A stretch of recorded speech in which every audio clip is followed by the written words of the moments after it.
Okay, Carlos in Oregon, thank you for holding. You're on the air. Welcome. Alex, how's it going? Good. I'm calling today. First of all, I want to let you know I'm a patriot that came to the Truth Movement by yourself and by Aaron Russo. Rest in peace, his memory. I'm calling to speak to you today and to try to help change your mind and change other patriots' minds about the concept of immigration into the United States. It's a contentious topic, and it's a topic that's not discussed often enough. And when it is discussed, I'm not trying to call you out or call you any names, but it seems to come across as a racist sentiment when the word illegal is said. Not necessarily saying that you do that, but that happens quite often in the patriot movement. Well, listen, I'll keep you on and listen to you, but here's the deal. Al Gore says, say it's racism if you don't support paying him money for global warming. Okay, and so it's used as a weapon. So at a certain point, I don't care how something sounds. Here's the deal. You got 6.5 billion people that want to come here. The government immediately tries to put them on welfare, which further bankrupts the system because that's what the banks want. The vast majority of the immigrants, regardless of where they come from, think, oh, the government's here to help me. I'll vote for socialism. And soon they're going to have enough votes to get rid of the Second Amendment, private property, everything. It's not those people individually that I have a problem with. I got folks of all colors working for me. I like everybody. Okay, it's that I'm not obsessed with this. I know that if you come into Mexico, they have some of the most draconian illegal alien rules in the world, 6 months to a year, hard labor, if they catch you. But that's good. That's okay, their government says. But then our government, that's been the most open out there, is saying just come, come, come. This isn't 100 years ago where there wasn't any welfare. And we are bankrupt. And so it's the globalists are for open borders. So that tells me I should be against it. Now, go ahead and make your point. Sorry. Welfare should not be given to new immigrants. That's a falsity to think that welfare should be given to new immigrants. New immigrants should not receive something that they haven't paid into, for one. Second of all, you have to look at it as a situation that these people are running from something the same way people from other countries run from the disparity in their country and the fact that they can't get through and can't get past, and they get stuck, and they have two choices. They can either run and become an illegal citizen here like my grandmother and my father did, or they can be stuck and die where they're at. You need to understand that I'm a first-generation American, and I'm a true patriot, and I'm fighting for Ron Paul and for the sovereignty of the United States against the globalists. But you also have to understand that the only reason this happens and the only reason it exists is because of the disparity that is happening in Mexico. These people are refugees. They're not illegal immigrants. Continue. Okay, well, my point is this. My point is that if you look back at our laws and you look back, it wasn't until 1917 that a law was passed that was restricting the number of immigrants from Mexico. And before that, they flew back and forth, not flew, but, traveled back and forth between Mexico and the United States. I totally, listen. I totally get it that Mexicans have as much a right to be here as anybody else. They were here before anybody except maybe a few Russians on the West Coast. I understand all that because the Spanish were here, the French were here. Everybody was battling over it. If Mexico was like Switzerland, but with brown people, I'd be like, well, fine, whatever. It's a third world country under globalist control, completely collapsing, and it's like the U.S. is a lifeboat. If we, look, the wages are going down, the country's falling apart, and look, I'm against slave labor in prisons, where they get 25 cents an hour. There's all colors in there. I'm not against the prisoners working. I'm against them undercutting all the jobs. Do you see what I'm saying? Proper way.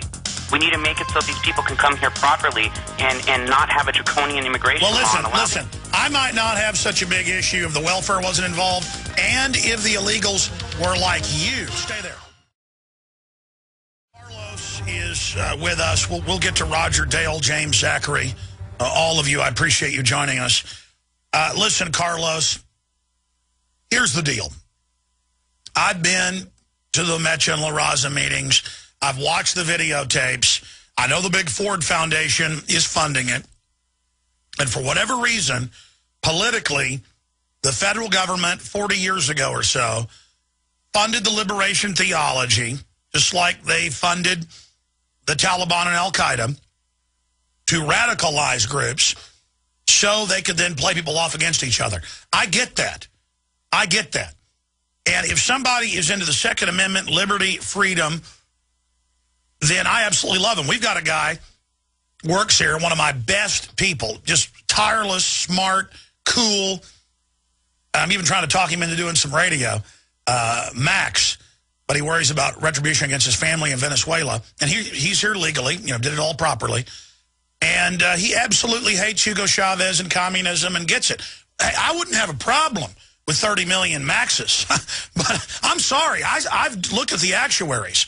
Most of these illegals who are aliens of this country, that's what Mexico calls illegals that come in, are absolutely foundation, university-run, constant talk about Whitey, constant we're going to set up a socialist, Mecha La Raza.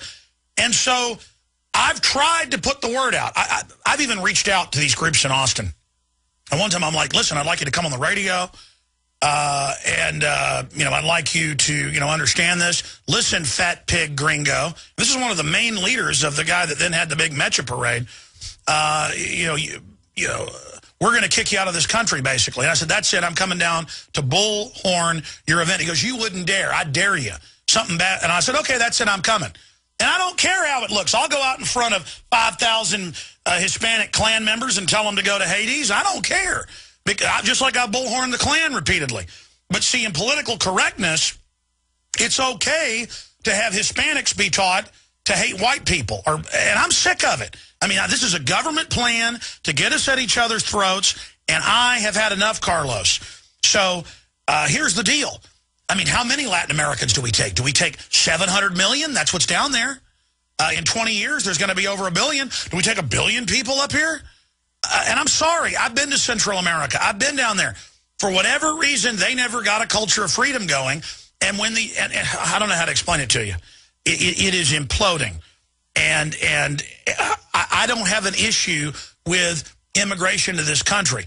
The problem is that a large portion of these folks see an American flag on somebody's shirt at public school, even if the Hispanic kid has the shirt on, and they're sent home.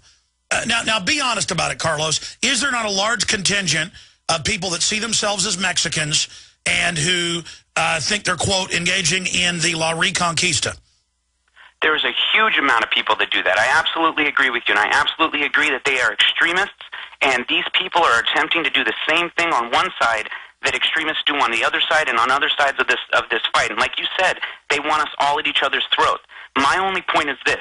Mexicans that come here, that come to this country illegally, they pay taxes because they're employers. I know this because I've worked for paralegal firms that deal with 99% Hispanics, and they are told to make sure and put some sort of tax wage on their taxes. Otherwise, they might end up getting looked at by the federal government. They pay. No, I know they pay sales taxes and everything. I got all that.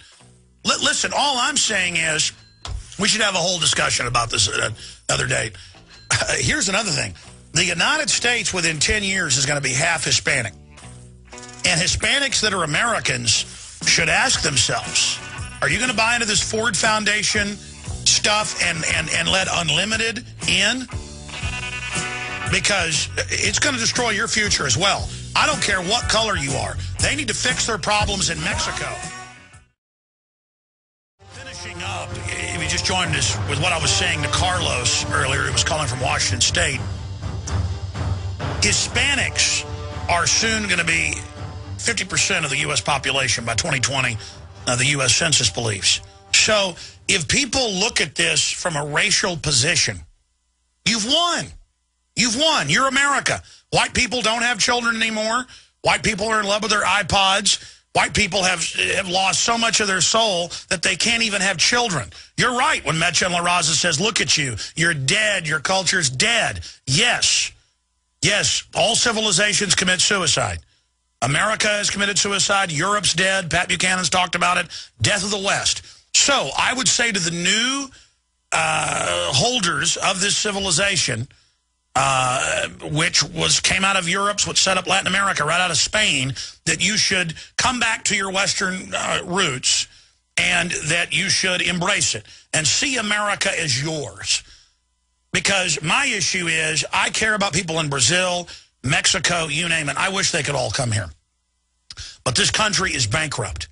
And government and the collectivists go and recruit the illegals that come to this country. They have their babies here for free. I can't do that. Citizens are turned away from emergency rooms.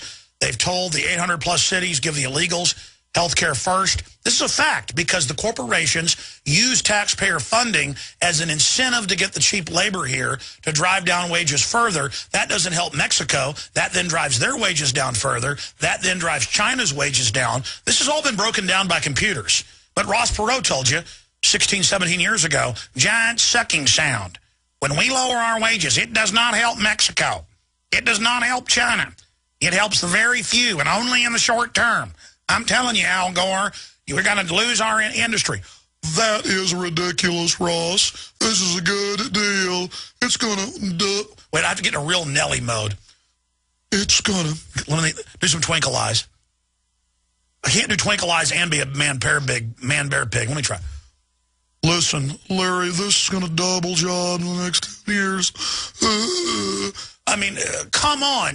Look, the globalists are for open borders. If we've got plenty of room in this country, if there was no welfare, and if we could literally educate these people coming out of tyranny about the Constitution, Bill of Rights, Ron Paul style ideas, and then once they became citizens said, here's your machine gun, okay, then there wouldn't be an issue with maybe another 50 million or so in a couple decades. The problem is it takes time to grow the infrastructure. See, that brings in welfare. Look, I don't want to have to get off into the whole science of it. The issue is people who are American, regardless of what color you are, you got to look at your children and ask yourself the question. The globalists are for open borders and unlimited immigration. Now, everything the globalists are for is bad for you. That's a good rule of thumb. But once you intellectually and economically and historically look it up, you're going to see the facts there. You're going to learn that, indeed, it is bad. Okay? Every other country has immigration controls but us. We're a joke. We're a joke. The country is collapsing. Okay? That's all I have to say on the subject. And you heard the Hispanic American guy earlier, say, no, I admit, it's massive amounts of Hispanics are like La Raza, get the gringo. Okay, but let's just get it out in the open. Point is, I'm not going to sit here and play along with this game that the government foundations didn't engineer this in the universities and high schools. It was taught where I went to Anderson for 2 years here in Austin. And I was taught white people are evil by the white teachers. This is La Reconquista. The Hispanics will get you. The whites are evil. I was taken to the University of Texas in art class and taught by one of their Chicano studies guys that America was bad and that I was bad. And I said, I don't agree with this. Mexico had its own atrocities and problems, a new history. And they totally freaked out, had a meeting, and came up and said, how do you know history? And who are you? And it was like they'd found a leprechaun or something. That I was, 18 years old. I was in high school 5 years. Didn't really go the first year.